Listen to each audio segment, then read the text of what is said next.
Thank you. And well, welcome everyone. How are you doing, Gophers? Please type in the chat for what country you are coming from and what you intend to study.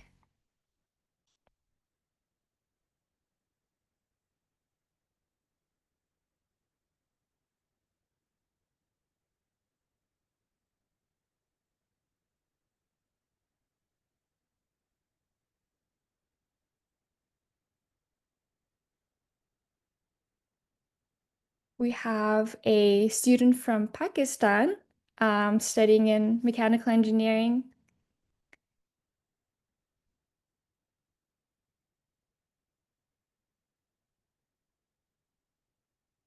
and we have more students joining in our session right now. Hi, welcome in. We're typing in the chat what country you are listening today from and what you intend to study at the U. So, for example, I am from Mongolia and I'm studying civil engineering. We have from China a transfer student. We have a graduate student from India, from Vietnam, pharmacology. That is the first one. I've never met a pharmacology student before. We have biology from Korea, China, mechanical engineering, transfer student, biomedical engineering from India. We have so many students from all around the world, and we have econ, Nigeria studying architecture. That's very cool. Electrical engineering. Well, thank you all so much for sharing this with us. Now I'm gonna pass it on to Ali. Hi everyone, thanks so much for joining today. My name is Ali Abdelkawi and I am uh, from mechanical engineering as well, doing PhD. I am a student leader at ISSS. So for today, if you have any questions and you want to submit your questions during the webinar, please use the Q&A button. You can find it on the bottom right of your Zoom window or sometimes at the top right. Please do not use the chat to submit your questions. Our panelists will be able to see your question in the Q&A function. Next slide, please. All right, so we also have lots of events and webinars that GGE and GGE sessions that we had. So today's webinar is Level Up for Career Success, but our next webinar will be Meet Your College Fellows. So if you are interested to meet your colleagues in the department or professors and staff from your college, make sure to register for this event in advance. The good thing also is that all these events are recorded and are available on our website. So if you find a lot of information shared today and you are not able to write down all this information, that's fine. You can watch the recording as many times as you want after the event. So today we have a very important event. So when moving to a new country, it could be a little bit of overwhelming, lots of new things to learn. But the good thing is that you are not alone. We have ISS staff here are willing to help you alongside the student leaders. We are lucky to have Jane Sitter today to talk to us about career services and how to navigate career opportunities as an international student.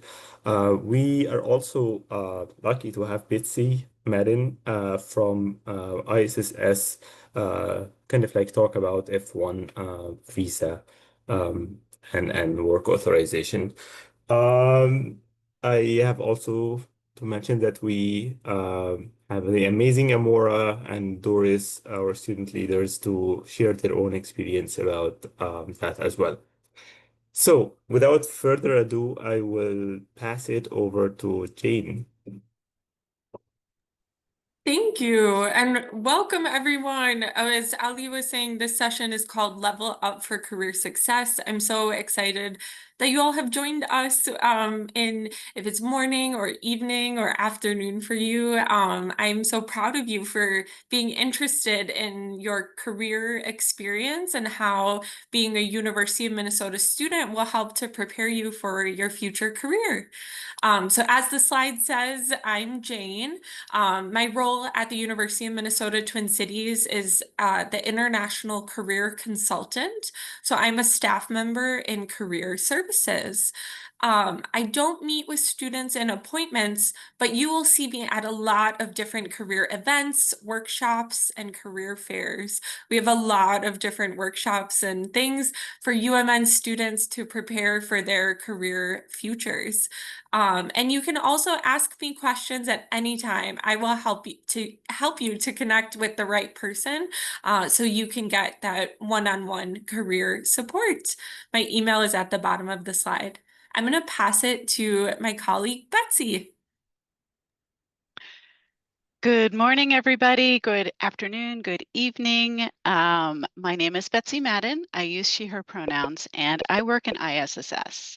I am an F1 International Student Advisor. That means I am one of the many experts in ISSS who are here to help you understand more about what you can and cannot do with your F1 visa status. I'm going to be talking a little bit later in our program this morning about work authorization. My contact information is right there on the slide, as well as how to meet with or make an appointment with one of the F1 advisors in ISSS.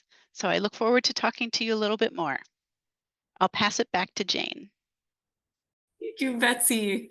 So we might wonder, it's the end of July and school hasn't even started yet. Why are we talking about leveling up our careers? Well, we know it's a really important topic for students that sometimes people have a lot of questions. So we want to let you know some key tips and resources as early as possible so you can be even more successful once you come to the university. So we can go to the next slide. So a good question to think about might be, what does a career mean to you? Do you have any future plans for your career right now? And more, we can slowly click through. So one of your goals might be to get some career experience in the US, or you might also be thinking about getting some career experience in your home country. Or you might even have some other ideas, such as moving to a third country, or you might be interested in going on to graduate or professional school. There are so many different plans that you can have, and we're here to support you with any plans, or sometimes even thinking about two or more plans at once. That is something that a lot of students are preparing for, and we are here to help you make that possible. You can go to the next slide. So once you come to the University of Minnesota, you might have seen photos or maps that at first it can feel like a big space, and you might know your academic advisor, you know where your classes are, but if you need career support, where should you go? We can go to the next slide. So who do you want to talk with for career support while you're at the university? And I'm going to have a lot of fun questions for you throughout the presentation. You can definitely use the chat or just think on your own. So who should you talk to for career support while at the university? Your academic advisor, your professor, ISSS, your career counselor, your friend, your parents. We can show the answer. You can talk to any of these people, but we do want to encourage you to talk with a career counselor.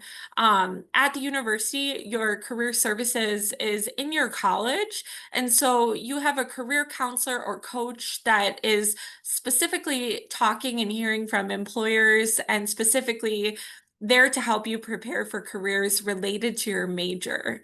But you should talk to a lot of people about your career interests. That is always a good idea. We can go to the next slide. So here's some photos of where you can find career support depending on your college.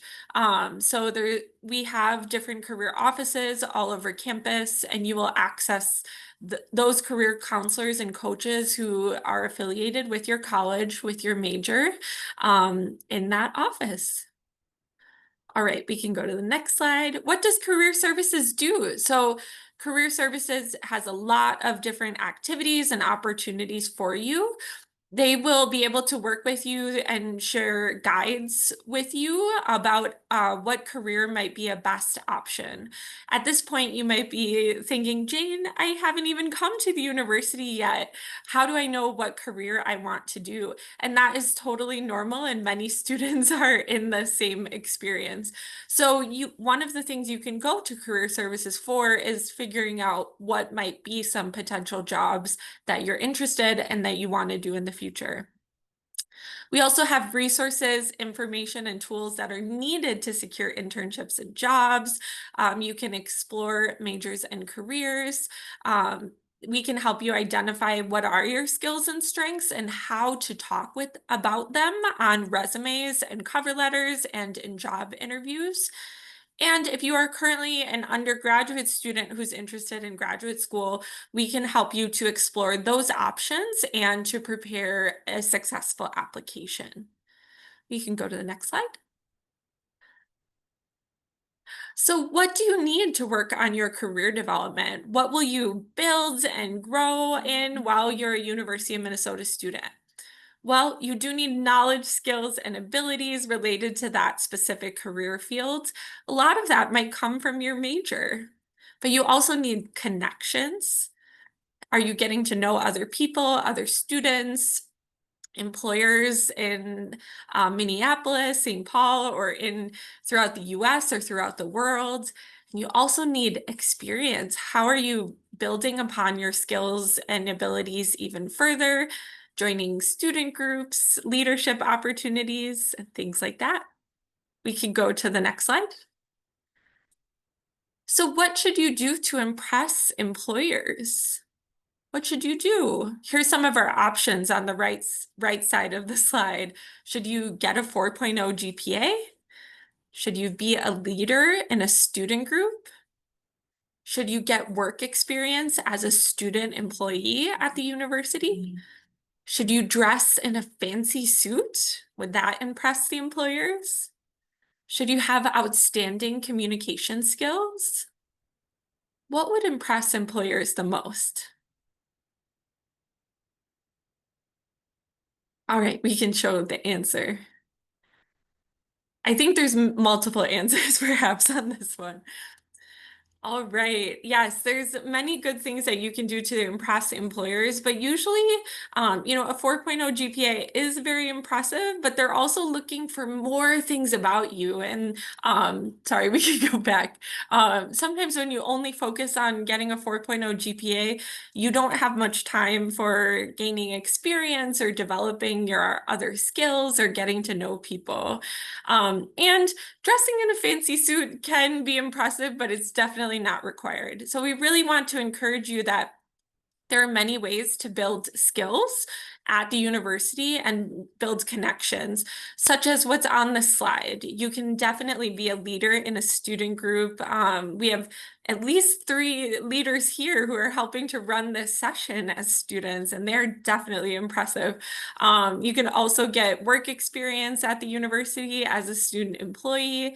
And all of those opportunities will help you to build amazing communication skills so you can get more connections and be confident in introducing yourself to employers. We can go to the next slide now. So working as a student is something that we always want to encourage all students to do while on campus because it helps you to build career skills and to get to know more people and also to get to know the US workplace. So on the side, there's some different titles of what student employees might be able to do, such as office assistant, tutor, working in information technology, IT, teaching assistant, research assistant, or being a peer advisor, and so much more. And I want to share that because a lot of times when we think student employee, we might think of only a few different options, but there's a wide variety of options. Importantly, as international students, you can only work 20 hours a week while school is in session, and you can work full-time during semester breaks and summer vacation.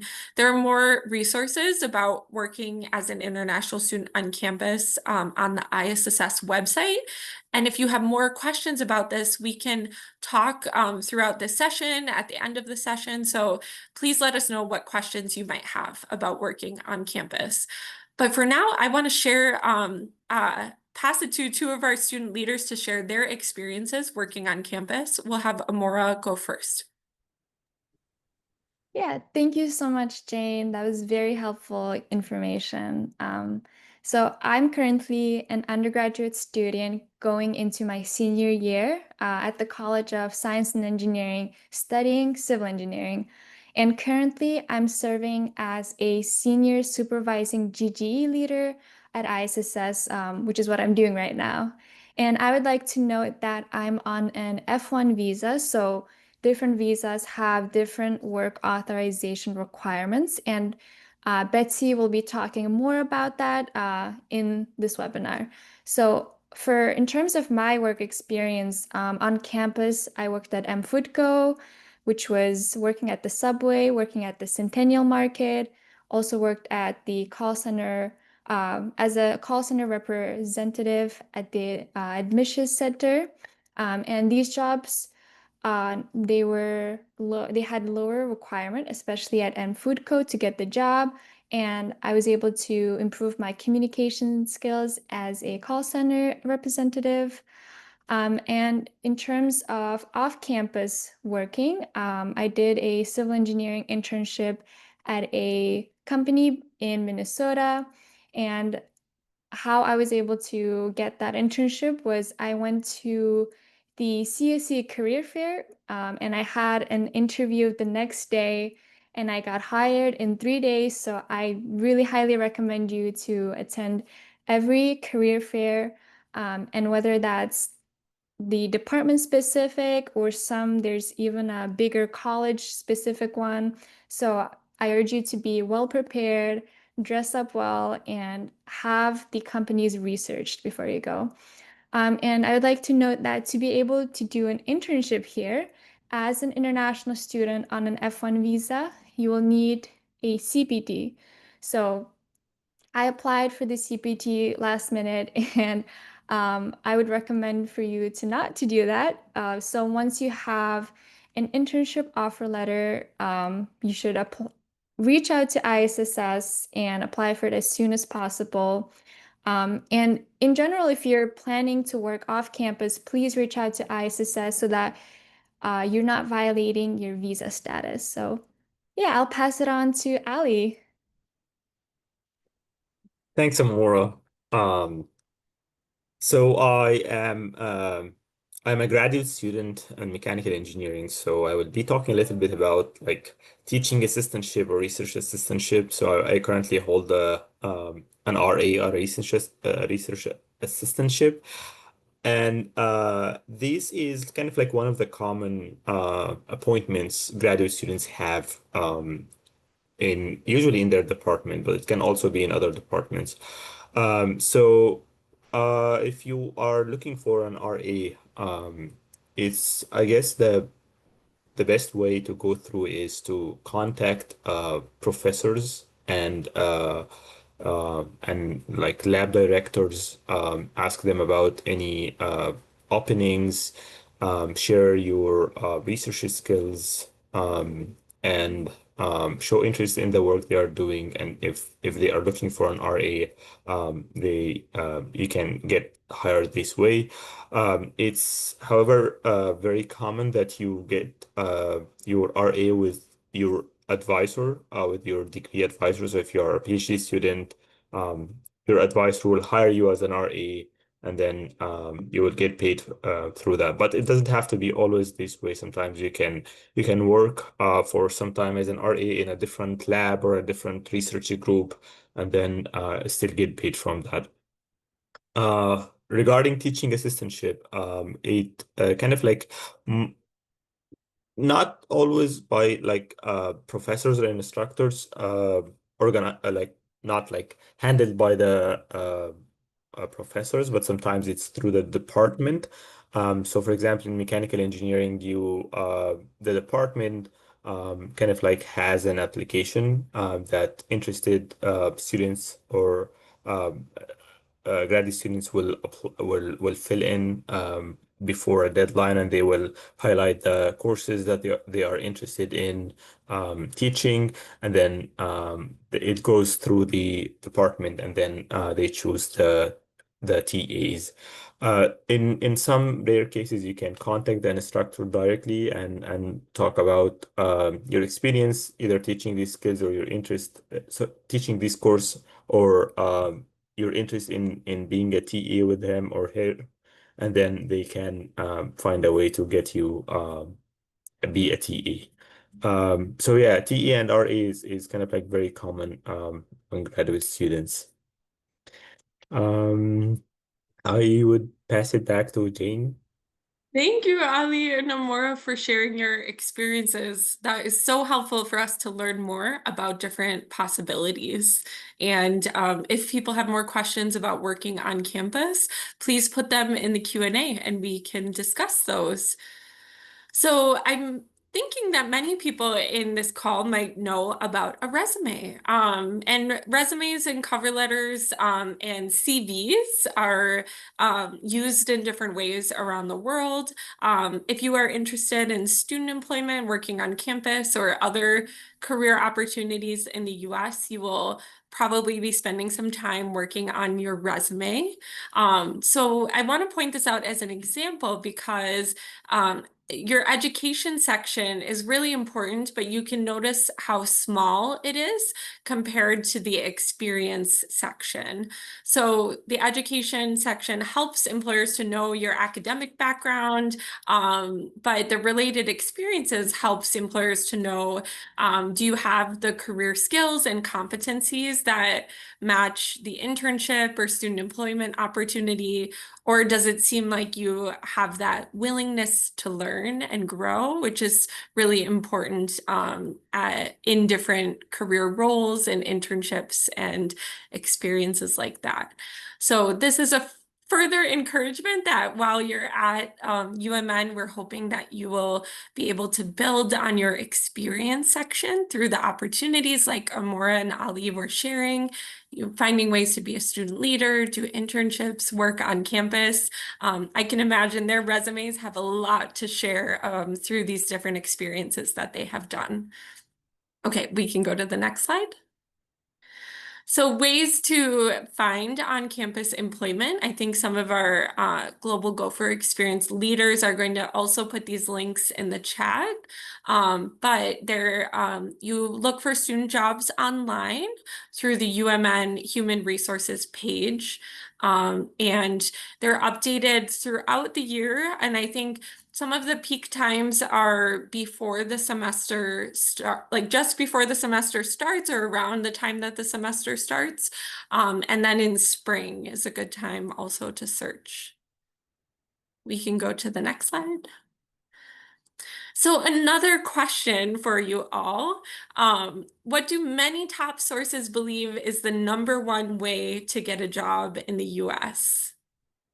Is it a perfect resume? Oh, it is networking.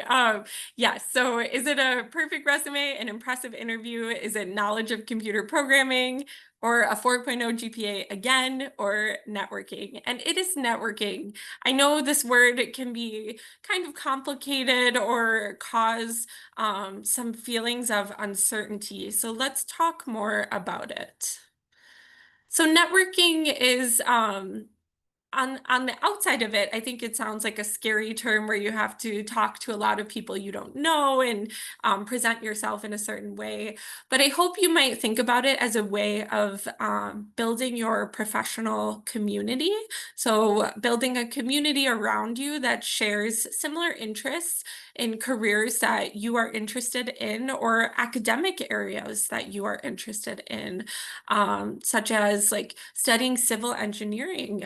Maybe there is other civil engineers who are working on cool projects that if you're a civil engineering major, you're excited to learn from them and talk with them, and they can also learn a lot from you. So we have some tools to share with you about networking. Something that we talk to a lot of University of Minnesota students about is LinkedIn.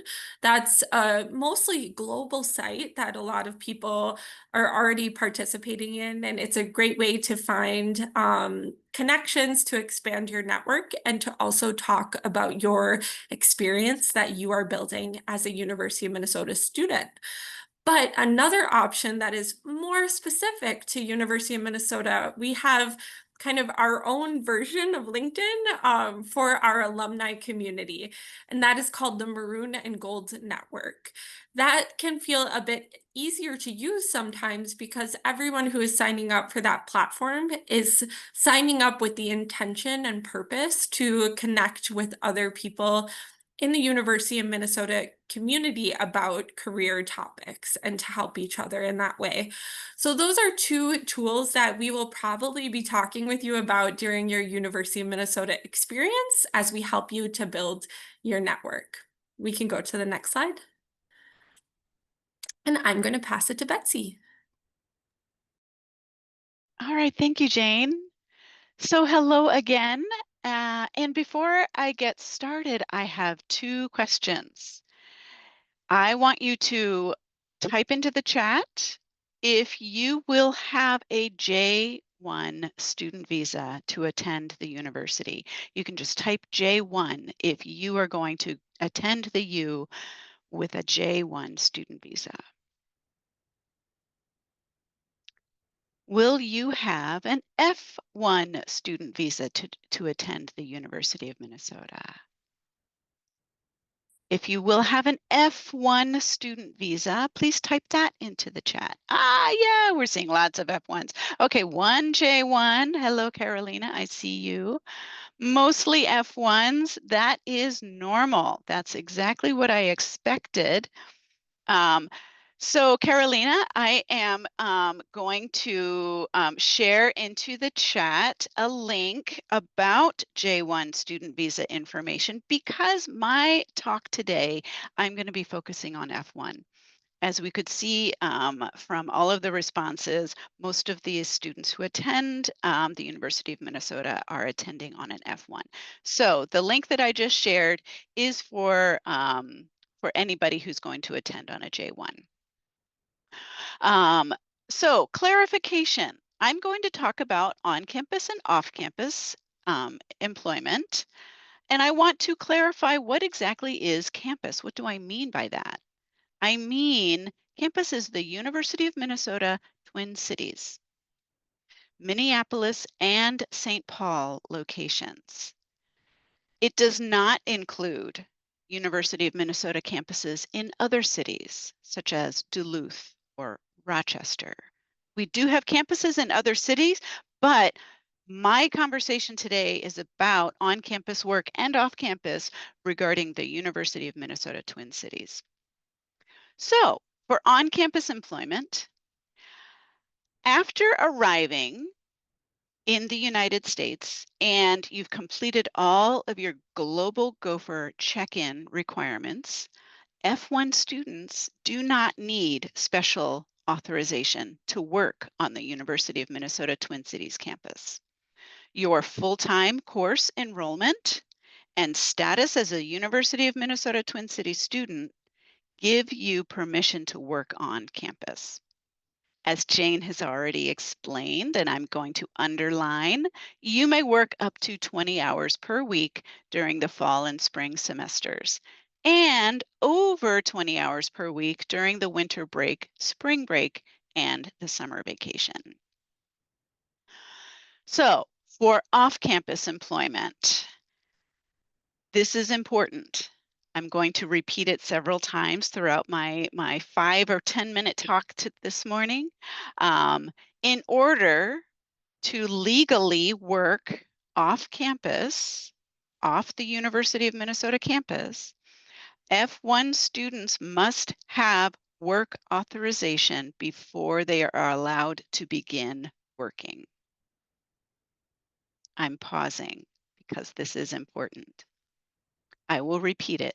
In order to legally work off the University of Minnesota campus, F1 students must have work authorization before they are allowed to begin working. F1 work authorization almost always comes from ISSS. So what kind of work authorization can F1 students have? The most common types of off-campus work authorization for F1 students are curricular practical training, also known as CPT, and optional practical training, also known as OPT. I'll spend the remainder of my talk discussing CPT and OPT. So what's common among both of these, right? Both CPT and OPT require that you be a full-time student for at least an academic year or 2 semesters and in F1 status in the United States before you can have the work authorization. So that means that anybody who's starting this year for the first time, you're going to focus on getting yourself used to studying in the United States, used to the University of Minnesota Twin Cities campus, and maybe you'll be thinking about that off-campus internship for next summer. But for this first year, you're not going to be thinking about it. Both CPT and OPT also require that the work duties, the job duties that you would be doing be directly related to the major or the field of study that you will study at the University of Minnesota. So it's a chance for you to get that valuable practical experience in the major that you're studying that here at the U. So I'll go into some more depth about CPT and then I'll go into depth about OPT. So CPT, this is work authorization before you complete your degree requirements. It's meant for internships, summer jobs, practicum, etc. The job title doesn't matter. It's the fact that you've gotten an offer to work off the University of Minnesota campus. Students may request part-time up to 20 hours per week during the fall and spring semesters, or full-time over 20 hours per week during the winter, spring, and summer breaks. Most CPT authorizations also require the student to enroll in a class that requires work. You must get a job or internship offer first, and then you request CPT authorization from ISSS. The CPT authorization is only for a specific job. It's for a specific company at their address, and it has a specific start date and a specific end date. You apply for ISSS's CPT authorization in our online system called MyISSS.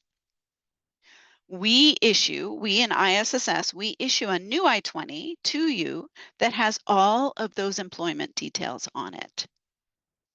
You must have the new I-20 with the CPT authorization before you may legally begin working off campus. For more information, we have a website that that gives you a good overview, and I'm going to put this into the chat. z.umn.edu/CPT. I know that there are probably some questions in the chat or in the Q&A, and I will certainly get to them. But I'm going to move on to OPT, because this is probably the most commonly understood and commonly known type of work authorization. OPT is work authorization after you graduate. It's 12 months. Everybody who graduates with a degree in the every F1 student who graduates with a degree in the United States is eligible for 12 months of work permission after they complete that degree. You do not need a job offer to apply for OPT.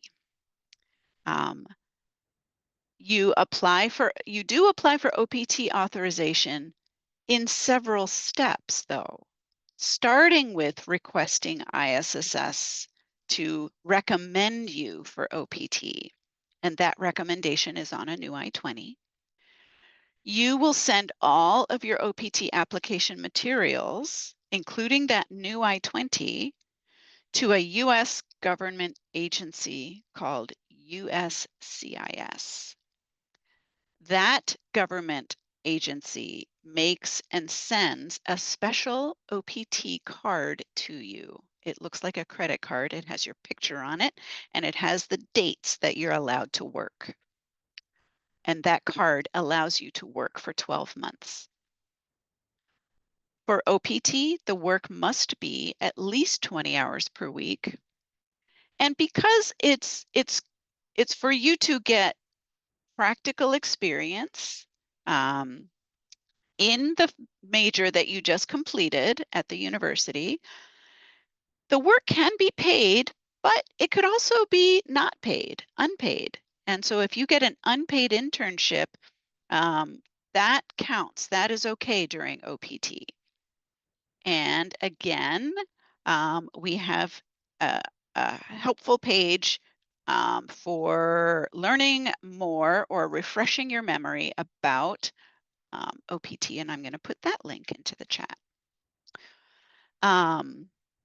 So some of you are probably wondering, why is she only talking about 12 months of OPT? Because I know I'm eligible for 3 years. So the 24-month extension is available for some F1 students who will complete a U.S. STEM degree. And STEM stands for science, technology, engineering, and math. And so yes, some students who complete a STEM degree at the University of Minnesota are eligible for up to 3 years of OPT. And just like I did with the others, I'm going to put that link into the chat. And these are really just meant to be an overview. These are the takeaways that I want you to have. So here's my conclusion. Both CPT and OPT are work authorization to work off the University of Minnesota campus. So not for the University of Minnesota, for anybody any employer or any company off the University of Minnesota campus. Both CPT and OPT require that the work duties be directly related to the major or field of study that you studied at the University of Minnesota. And you know what I'm going to repeat here. I'm going to say it again. In order to legally work off the University of Minnesota campus, F1 students must have work authorization in advance. But for now, I want you to focus on getting a good start to your University of Minnesota academics and possibly finding a part-time job on campus. And all of our contact information for how to meet with an ISSS advisor to talk through your specific questions, we'll have that contact information toward the end of our presentation. But right now, I'm going to pass it back to Jane. Thank you so much, Betsy. That is really important info that we know it can feel like a lot of information for now, but as Betsy was mentioning, the most important thing is just to know that we're here for you. And if you are interested in, or if you have an opportunity to work off campus, you should definitely be checking in with ISSS to understand the process. To conclude, we also just want to share with you some more helpful websites that I think some of our Global Gopher experience leaders will also drop in the chat. But we do have a specific career website for international student career development. So as you are thinking about preparing for careers now and throughout the month of August, you can definitely be using that website. We also have a platform for searching for career opportunities that you might have heard of before, especially if you were at another university, called Handshake. So Handshake is the University of Minnesota's platform for searching for internships, jobs, signing up for career fairs and workshops. And it has grown to be a huge platform now. I think there's over definitely over 1,000 universities that use it. So employers are using that website to post opportunities, information sessions. So we have more access to cool career workshops and opportunities than ever before. So if you can't access Handshake now, it might be something that you do after the semester starts, but know that it is there for you to get to know once you are on campus. And you can view the career website at any time, which can have a lot of topics that you can prepare and think about before coming to the university. That's all for me. I will pass it to, I believe, Lee, right? Or Amora. Yep. Thank you, Jane, so much. And thank you, Betsy. Those are very helpful information. So our next part of the webinar will be the Q&A section. And we've been already getting a lot of questions in the Q&A. So if anyone has more questions, please make sure to use the Q&A function to ask us a question to make sure it's being addressed by us. So I'll start off with a question we had from our registration. So it is about on-campus jobs. How do you find one, and what are the students' experience with on-campus jobs? So I'll go first. I usually use the website for on-campus student jobs. So I'll link in the chat. And over there, you'll be able to see jobs from many different departments and many different locations of our UMN campus. So there's even one jobs posted from the St. Paul campus, even Rochester campus. So any on-campus student job you want to find, it'll be here. And on top of that, some departments post on social media saying, oh, we're looking for a student leader or student position for this title, but it'll be most likely on the website as well. So I also encourage you to maybe follow your department's social media or even other department social media, and it'll help you find a job. And sometimes when you're walking around campus, you'll be able to find flyers of on-campus job postings. So that's how I was able to find my careers call center representative. It's through a flyer I saw outside of I think the mall area, I believe. So keep an eye out and make sure to check out the website. And I'll pass it on to our student leader, Doris. Hi everyone, I'm Doris. And to add on more about Amora's resource about the website. So sometimes not all the jobs are posted on the website. So you may need to explore more website of their own organization or department. And some of them need to apply directly through their website. And also, you should keep an eye on the ISS newsletter and weekly update. Sometime they will post the job there, so don't miss it. You will need that. Yep. Thank you so much, Doris. Those are helpful resources. Now I'm gonna. Amora, Yep. do you mind if I step in here? Yep, absolutely. Okay, so these are terrific resources, flyers, social media. The only caution that I have, and so this is Betsy from ISSS. I'm your F1 advisor. The caution that I have is that you will need to verify that that job is a University of Minnesota Twin Cities job, that it is a job paid by the University of Minnesota.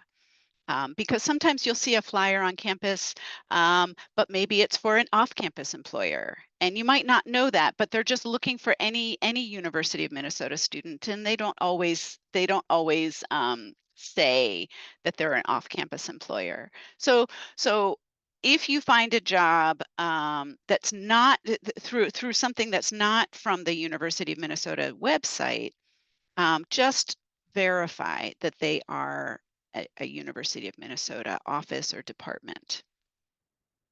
And ISSS can help you to verify that too. Yep. Thank you so much, Betsy. This is why we have a professional from ISSS. That's a very important thing to keep in mind. Now we're gonna move on to a live question we had, which is, I'm a graduate student currently on an F1 visa. I wanted to ask if we're only permitted to work on campus or if there are any exceptions. Specifically, are we allowed to work off campus during the summer when school is not in session? Also, is it permissible to work remotely from our off-campus apartments? And I'd like to ask Betsy. Yes, I'm happy to answer this. So you are permitted to work on campus only in the first academic year. And that means for the fall, from the time you arrive in next month until the end of the spring semester in May. So you're only allowed to work on campus, and there are no exceptions to that.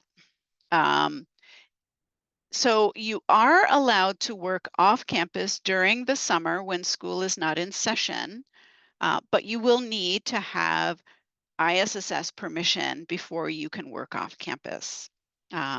So after you have been a student for the first year, you are allowed to ask ISSS for work permission to work off campus.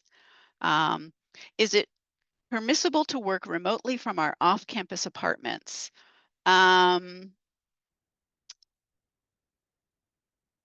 Maybe. So what the U.S. government sees, the way they see an F1 visa is your intention is to be here as a full-time student to get that degree from the University of Minnesota. If your remote work, if you intend to work for an employer from outside the United States, maybe from your home country or from another country, the U.S. government says, well, you're inside the United States, you still need to have work permission, even if that employer is in another country. You are physically located here. And so I would say that working remotely for an employer that's in another country, that is really difficult. If that is your plan, talk to an ISSS F1 advisor about your plan. If the work is for a U.S. employer in the United States or even the University of Minnesota, my answer is maybe. It depends.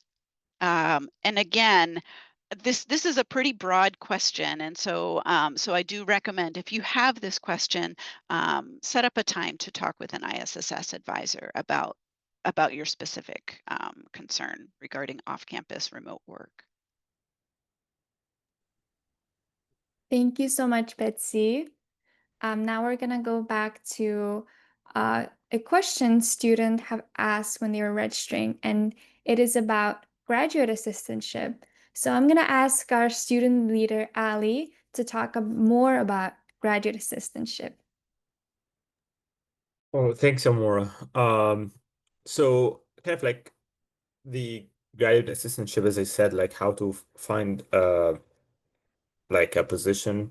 It's kind of like a little bit different from like most on-campus jobs where you can find a flyer for it or on a website. Sometimes the RA positions are not listed on the websites, but you can find them through like communication and networking with uh, ideally with the professors, but if you weren't able to get like a response from a professor, some professors like kind of like delay reply to the emails and stuff like that.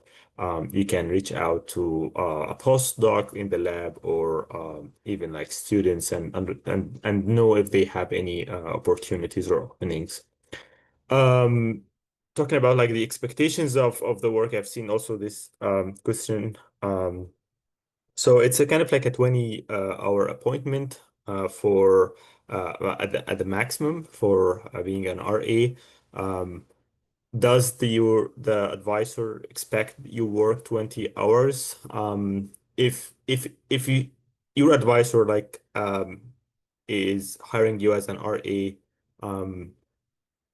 most of the time like you kind of like work more. It's not that you're expected to work more than that, but it's you are also working towards your degree and your research. So kind of like the 20-hour kind of limit is not always there. Sometimes you might end up working more than that, even even if you are on a 20-hour appointment. Sometimes during the semester, you have other classes, so could be a little bit difficult to do more research more than 20 hours. But I think as a requirement, you kind of can stick to the 20 hours. But just like the nature of the research, you might need to do a little bit more than that. Um, I guess like one question was about like having T and RA and if you can take other jobs, on-campus jobs beside that. Talking about the like the legality of the thing, if you have like 10 hours RA and 10 hours TA, from what Betsy said, I think, and she can also kind of confirms that you are not allowed to do more than 20 hours, so you cannot take more jobs. That's correct. But if you have like a 10-hour TA, you still have like 10 hours to work, right? But in terms of the workload, if you have like TA and RA and you kind of like have these two, you kind of like have limited time to like work on the studies as well. So I would recommend like taking 2 courses instead of 3 if you're planning to do this, because usually the workload is kind of like heavy when you have like two appointments. Well, thank you so much, Ali. That was very useful. Now we're going to go to our life question. Someone asked, how is the interdisciplinary nature of one's academic and work experience helping to grow one's career in the US? An example would be combination of engineering and business or combinations of different engineering field experience. And I would like to ask Jane. Thank you, Amora. I thought this was a really interesting question. I think some important things to keep in mind, like Betsy shared, is that if your goal is to gain some career experience in the US, you will always need to be working in your major. So you might have a double major or a major and a minor, or if you're a grad student, maybe you'll take on a minor or certificate, but you always need to be working in your major. So if you are looking to gain some career experience in the US, you need to keep that in mind, but perhaps also be planning, how do you want to talk with people, like employers, professional connections, alumni, about your additional studies, if you choose to take that on, or specific classwork that you feel like was very helpful to you in your career preparation and planning. So if you are a civil engineering major with a data science minor, maybe you're using data science to inform some of your civil engineering work. So it might take some time to reflect or to work with coaches, mentors, other staff to practice how do you want to talk about your career experience and studies experience. So you will definitely find these people who are at the university who want to support your career journey and can have these conversations with you. But a big piece of it is how do you tell your story of the different activities and studies that you were taking on at the university and how that prepares you for a career. I hope that has maybe answered your question. Yeah, thank you, Jane. That's kind of, I had a similar experience when I was writing my current position, GG leader at ISSS, to apply for an engineering position. Even if my current position isn't related to my major, there is transferable skills such as leadership, communication, team building. So I think, like Jane said, it is really important how you kind of write that. Moving on to our next question. Someone asked, I got an on-campus job. Now, what if I get another on-campus job? Can I leave the first one even if the paperworks are done for it? I'd like to ask Betsy. Right. And so what you need to consider is your reputation. And when you accept a job, that employer or that office or that unit is looking forward to having you join their team. They're preparing to have you join and complete some important work that they have. While it's possible to leave that and then join a different job, think carefully, because what you might be doing is kind of leaving that first job with an opening that they didn't expect. They thought that they had filled it, and now they haven't. And so it can make them a little bit upset. And so when you are applying for jobs, you really should be applying for jobs that you want to do.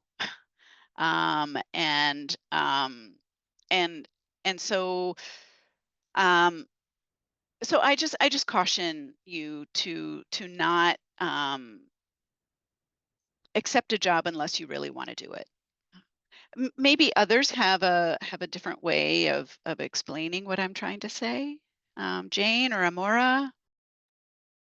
I'll just say quickly, it's really good to be intentional or purposeful.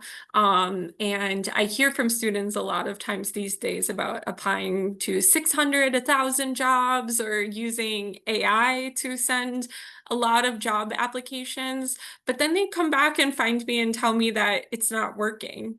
And I think the important thing to do is to take some time for yourself to think about what kind of jobs you want to do. I really like what Ali mentioned about maybe directly reaching out to some faculty. Like, do you have opportunities? Could I learn more about your opportunities? Those are great strategies to be intentional and purposeful in your job search. Amora, I don't know if you have anything to add. I think you and Betsy essentially summed up what I was going to say, to be very intentional. And I've heard experiences where students um, confirm or sign an offer letter, and then they get another offer from a company maybe that has a higher pay. and then suddenly they go back to the company and say, oh, I'm no longer interested. I'm actually going to go with this other company. I think that's very rude. That's why certain positions in certain companies give maybe a week or a few days for you to kind of confirm your position and sign the offer letter. So, like I've said, it's very important to, yeah, career coaches can help with thinking about multiple offers. That's a great resource to use for that reason.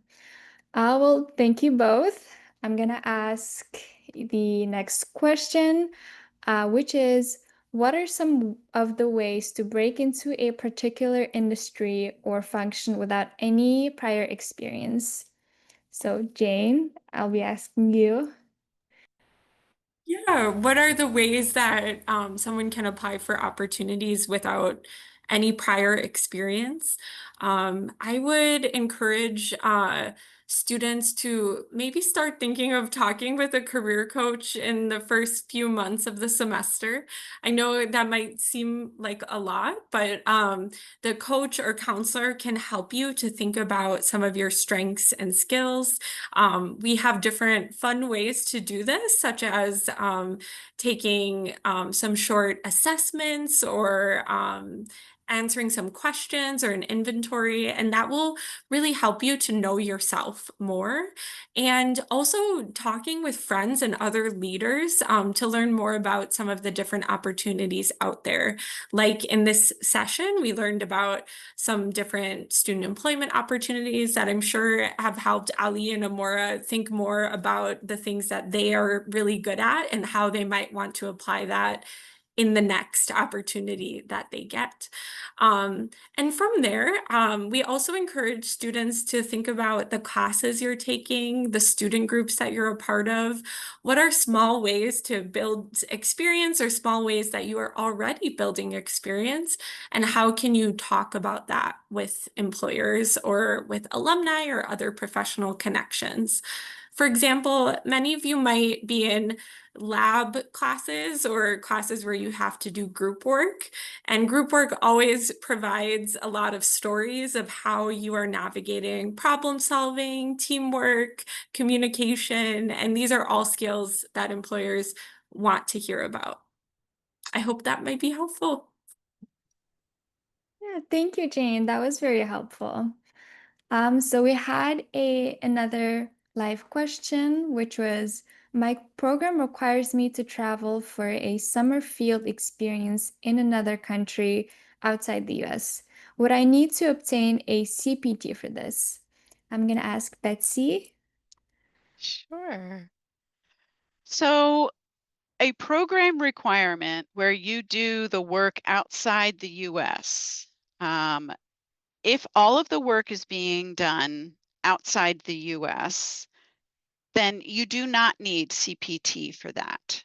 Even though it's a University of Minnesota requirement for your degree, because you're actually doing the work outside the US, your F1 visa does not apply. And I'm going to loop in another similar question that I'm going to answer, because Sadie Collins asked, if I return to my home country on breaks, for example, the winter break, am I allowed to work within my home country during this time, or is this not allowed since I'm still on an active visa in the US and just traveling?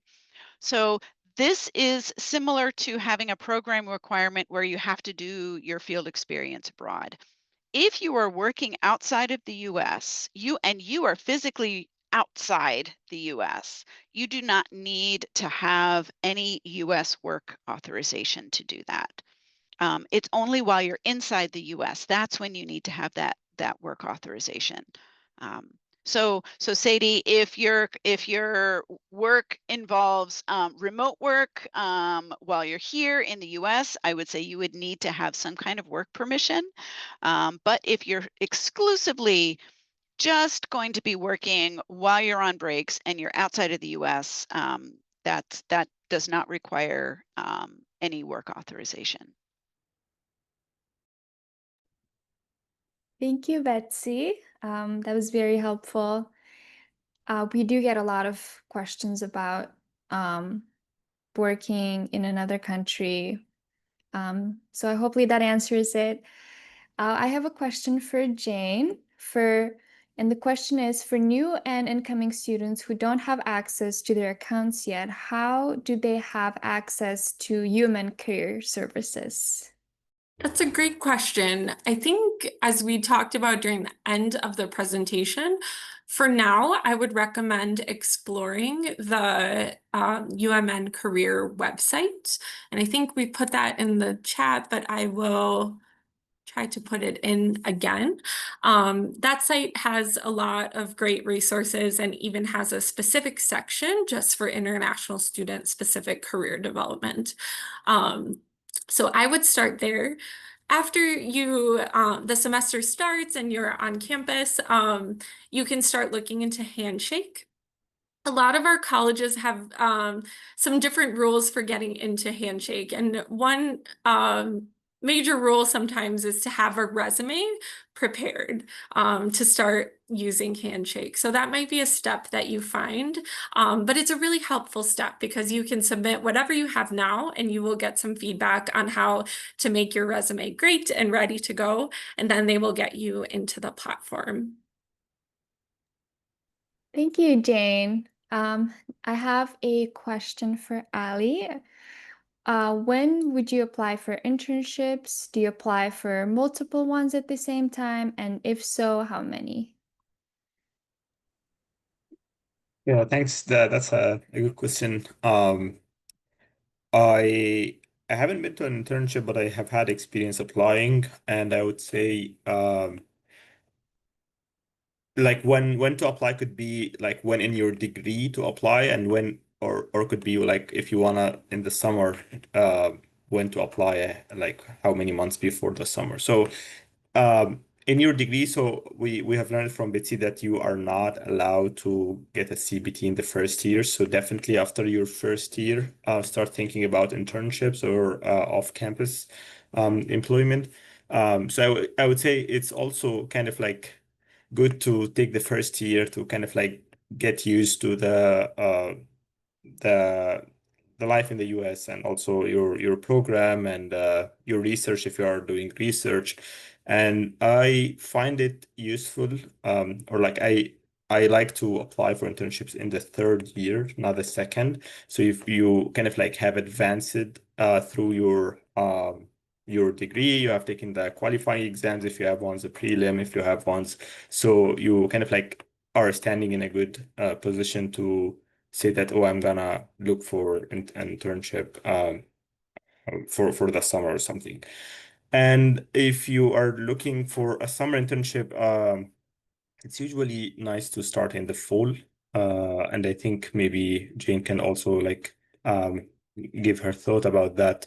But in my experience, I found that applying as early as you can is a good idea. Some companies like really have their like announcement for a position, an internship position, like about a year before. So it's sometimes that early, but I think it is still like fine to apply for this, like in the spring as well, for summer positions. Um, in terms of the number, I would recommend that you apply, like be intentional with the positions that uh, you think are relevant to your experience and your skills and your future career goals. Yeah, go ahead, Jane. I was just clapping for you. 'Cause that's a good Oh, point. okay. Sorry, Keep I going, thought keep you were raising your hand. Okay. So yeah, it's like something that is relevant to your future career goals. Be applying for like submitting the application, even if sometimes it seems to be easy, is like you can just send your resume or like do have an easy apply. I would highly recommend that you do more than that, because employers get a large number of applications, and there are some way they filter the applications. Some AI tools even employers use to filter the applications. So as unless your resume and cover letter is so relevant to the position, it can easily get filtered. So I would recommend that you spend some time tailoring your resume and cover letter to the requirements of the position, and then apply to fewer positions rather than like sending resume everywhere. But in all cases, you still need to have like good number of applications because it's kind of like very common that you will not hear from the employer at all, or you get like a rejection email. So don't get like frustrated or disappointed when this happens. So I would say anywhere from like 10 to 20 application is probably good, at least from the people who had like successful experience before getting an internship. And I would maybe like end with that connections and networking is kind of like the number one thing you want to do. It's a lot easier to get an internship if you have like someone in the company can tell you about the position and can like refer you or things like that. Does Thank you, anyone Ali. want to add something?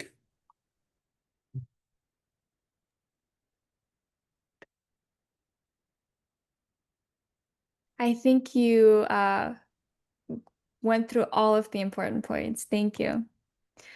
I have a question for Betsy, which is, if I engage in freelance work in my free time related to my field of work and receive payments in my bank account while studying, could this affect my visa status? Yes, it could affect your visa status. So freelance work in your free time in your field of study, receiving payments in your bank account, all of that requires that you have work authorization in order to do it before you can begin doing it. So, so you cannot have that. You cannot do any freelance work in your first year, and because nobody can have off-campus work permission in their first year. But if you have an opportunity that that wants you to join, say next summer, and it's in your field of study, and you apply for CPT and get ISSS's CPT permission, then you can engage in that freelance work. But keep in mind, it is for it's for a specific employer, and it is for a specific period of time. And so, so I would say your permission to do freelance work is limited. If you want to talk more about these types of opportunities, please set up a time to meet with an ISSS F1 advisor. We're so happy to talk through these types of opportunities. Thank you, Betsy. I remember I had a similar question when I came first to the US, and I remember reaching out to ISSS, and they were very helpful. So I'm gonna move on to the next question I have for Jane. And the question is, I would like to get some advice on how to narrow down one's career path. There has been a lot of information to find career path, so how does one proceed with it? Yeah, that's a great question. And I think we've shared a few good ideas about, talking with a coach and taking some time to reflect and identify some of your skills, strengths, and interests. So I'm going to focus on maybe another technique, but I would just encourage new students here to try things. So you're coming to campus that can feel really big, and there's a lot of activities and different student groups. The best way to narrow down your career path many times is to just try different things. I myself, in the past, I did an internship for the summer in what I thought I wanted to be my career field. And after a few weeks passed, through this experience, I learned that I didn't want that to be my career field. So that's what things that you can learn through trying different things. I'm actually, from that advice, I want to ask our student leaders too, how did you narrow down to choose your major or the career path that you've identified that you want to do for now? Yeah, thank you, Jane. I can go in first while our two student leaders think about it. For me, I did, like I've said, I did an internship last summer, and even within civil engineering, there's different disciplinaries that we could go into.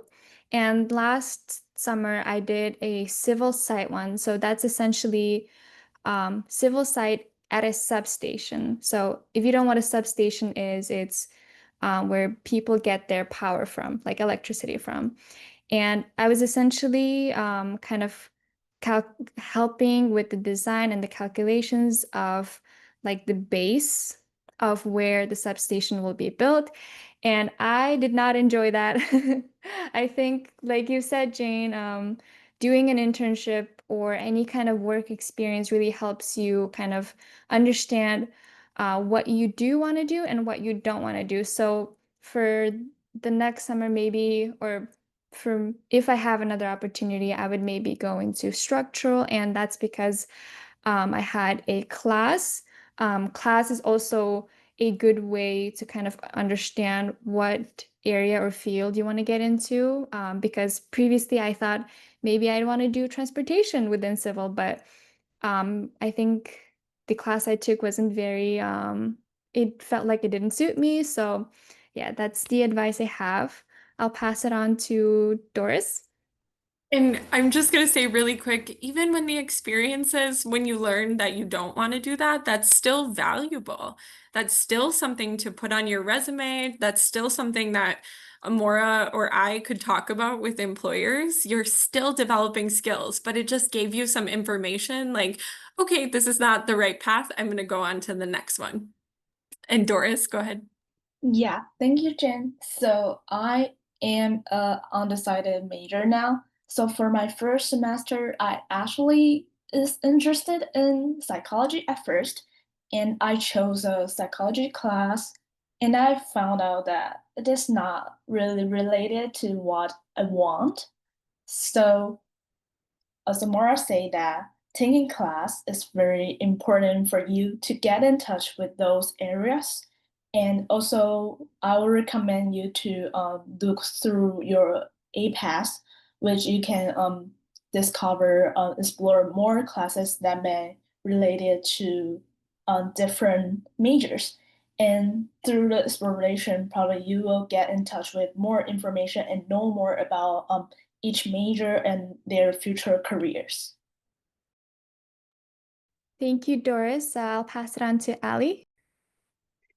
Yeah, that's actually a very good question. But I think I kind of agree with Amora, Doris, on what they said about like starting with classes. They give you like a good idea of how this kind of like field looks like on and like kind of the scientific basis of it. And I think especially classes that have some applied material is kind of like they are usually very related to the the market and the work field. I would also kind of like reiterate on what Amora said about the internships.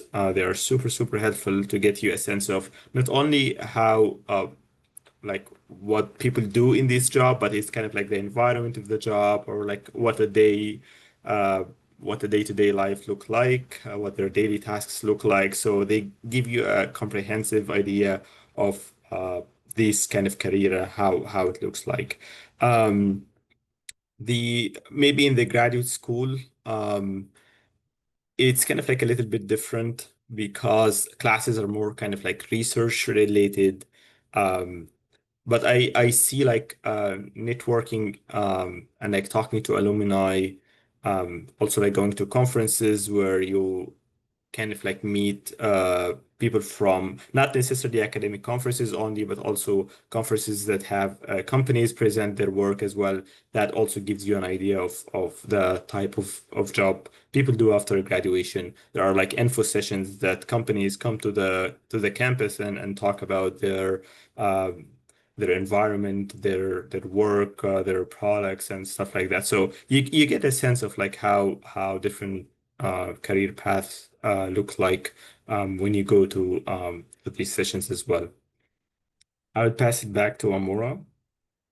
Thank you so much, Ali, and thank you, Doris, and thank you, Jane. We'll just have our last question, which is for Betsy. Does Minnesota tax apply to on-campus jobs? If so, how much of the paycheck is contributed towards taxes? Right. This is an important consideration. And in the United States, our tax law is very complex. And in addition to that, many countries have a tax treaty with the United States, meaning that certain citizens of certain countries might have different tax rules applied to their paychecks that that are different from citizens of other countries. So what so my simple answer to this is Minnesota tax might apply to your on-campus job, but I'm afraid I won't be able to tell you how much of your paycheck will be contributed to the tax. The Office of Human Resources will ask you for your country of citizenship when you fill out all of the job paperwork, and it's their job to be able to know what tax treaty might apply to you, and I don't think that they would be able to tell you right away, but they might be able to tell you eventually how much tax will be taken from your paycheck. So I'm afraid that's not a great answer, but I hope it gives you an idea of it's a little bit more complicated than I wish it was. Thank you so much for all of you guys asking the questions, and of course, our professional staff and our student leaders for answering those questions. If you have any more questions, I've added the contact information, the website. Please feel free to check them out. Now we're going to be moving on to how to stay connected with ISSS. There are so many ways to stay connected with us as an international student. And as a new international student, please visit the new student website in ISSS at isss.umn.edu/new. We're going to be putting that in the chat, and our Global Gopher Experiences website, which will also be in the chat. And I just want to mention that as an international student, it is never wrong to ask questions and stay connected with ISSS. Please feel free to contact us at isssnew@umn.edu, and one of our ISSS staff members will respond to you. You can also follow us on Instagram and Facebook at ISSS UMN. We'll be posting about any information, updates, any fun events, so make sure to not miss out. And as for our new next Global Gopher Experiences webinar, it is the Meet Your College Fellows on August 13 from 8 a.m. till 9:30 a.m. Central Time. So if you're interested in meeting any faculty or students from your college to learn more, please make sure to register in advance. We will share the registration link in the chat. And with that, thank you so much for everyone joining. And we're very excited to see all of you on campus on soon.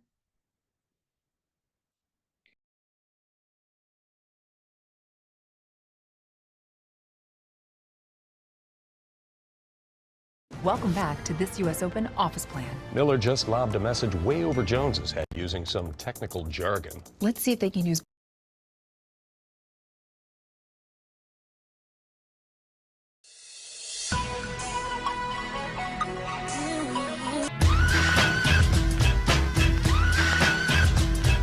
I got that sunshine in my pocket, got that good soul in my feet. I feel that hot blood in my body when it drops. Ooh, I can't take my eyes off it.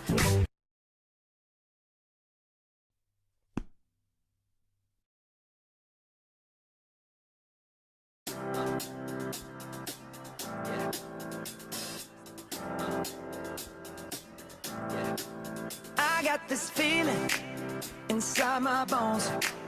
It goes electric wavy when I turn it on. Off from my city, off from my home. We're flying up, no ceiling when we in our zone. I got that sunshine in my pocket, got that good soul in my feet. I feel that hot blood in my body when it drops. Ooh, I can't take my eyes off it, moving so phenomenally. You're more like the way we rock it, so don't stop. And under the lights when everything goes, nowhere to hide when I'm getting you close. When we move, well, you already know. So just imagine. Nothing I can see but you when you dance, dance, dance. Feel a good, good creeping up on you. So just dance, dance, dance. Come on. All those things I shouldn't do, but you dance, dance, dance. And ain't nobody leaving soon, so keep dancing. I can't stop the feeling. So just dance, dance, dance. So just dance, dance, dance. Come on. Ooh, it's something magical. It's in the air, it's in my blood, it's rushing on. I don't need no reason, don't need control. I fly so high, no ceiling when I'm in my zone. Cause I got that sunshine in my pocket, got that good soul in my feet. I feel that hot blood in my body when it drops.